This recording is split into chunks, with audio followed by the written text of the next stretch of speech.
A typical classroom will have many students from different backgrounds and ability levels. Differentiation of instruction is when a teacher reacts responsively to each student's needs.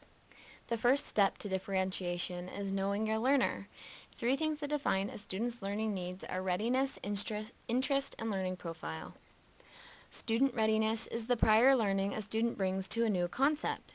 A student will be ready for learning a new concept when they have prior knowledge, a connection to the material, and are feeling positive about the material. We must know the interests of the learners in our classroom. This can be done by asking students what they're interested in. Passion or curiosity for a topic or skill can and will motivate learning. A learning profile consists of different learning styles and how students prefer to acquire and process new information. Once you know about your students' learning needs, you can focus on some of the general principles of differentiation, which are flexible grouping, respectful tasks, and continuous assessment. Grouping students can be a useful tool in differentiation. Grouping should vary to ensure that students have access to a wide variety of learning opportunities and working arrangements. It is important for students to feel like they are completing the same tasks as the rest of the class, no matter their skill level. Respectful tasks are not different tasks, but offer flexibility in task complexity, working arrangements, and modes of learning expression. Students at every level should have appealing options with the same learning goals. Ongoing informative assessment is used to decipher if goals are being met during the learning process. I will now provide examples of how a lesson can be differentiated in the areas of environment, content, process, and product. Today, Ms. Steele is conducting a lesson about the food pyramid and nutrition to her second grade class. It is possible for a teacher to make some alterations to a learning environment to ensure the classroom is supportive and comfortable for all of her students. One of Ms. Steele's students has difficulty finishing their work when the class breaks into groups. She allows this student to move a desk away from the rest of the class where there is less distraction. Another student in the class has glasses but usually forgets them at home. Ms. Steele allows the student to sit on the floor close to the smartboard during instruction instead of at their chair. Content focuses on facts, concepts, generalizations, principles, attitudes, and skills related to the subject, as well as the materials that represent those elements. Ms. Steele will first show a short video from YouTube about eating healthy. This will be important for students who are strong visual and auditory learners. Ms. Steele has acquired an article about nutrition from News ELA.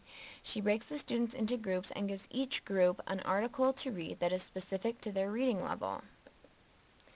Process is how a learner comes to make sense of, understand, and own the key facts, concepts, and generalizations and skills of the subject. Ms. Steele has created 4 centers based upon the food pyramid that are varied in difficulty and activity type.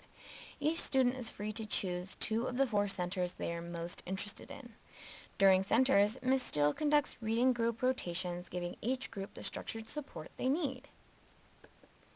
Product are items a student can use to demonstrate what they have come to know, understand, and be able to do as a result of an extended period of study.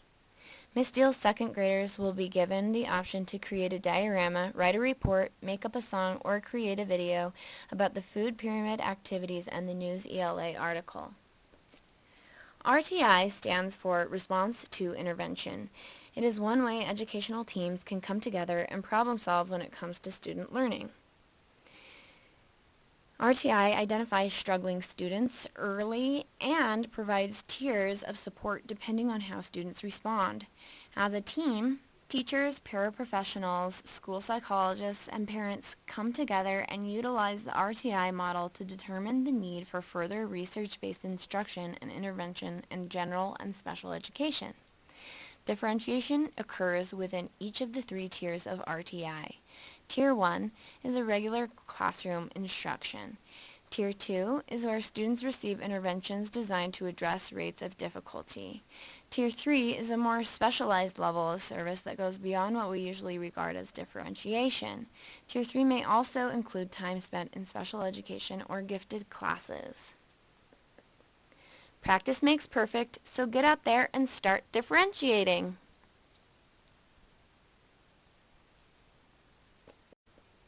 A typical classroom will have many students from different backgrounds